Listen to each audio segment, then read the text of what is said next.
ప్రణాళిక శాఖపై సచివాలయంలో సీఎం చంద్రబాబు సమీక్ష నిర్వహించారు. AP economy growth drivers, GSTP productions, అలాగే కీ పెర్ఫార్మెన్స్ ఇండికేటర్పై సమీక్షించారు.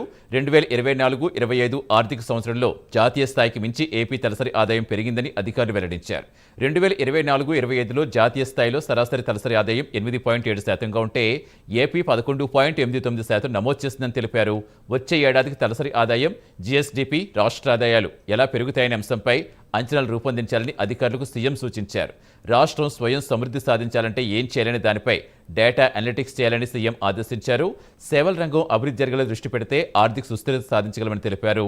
గ్రామ స్థాయిలో కూడా కీ పెర్ఫార్మెన్స్ ఇండికేటర్స్ పెడితే క్షేత్రస్థాయిలో పోటీతత్వం పెరుగుతుందని చెప్పారు. 15% వృద్ధి లక్ష్యంగా ప్రణాళికలు చేయడంతో పాటుగా పనితీరు మెరుగుపరుచుకోవాలని సీఎం ఆదేశించారు.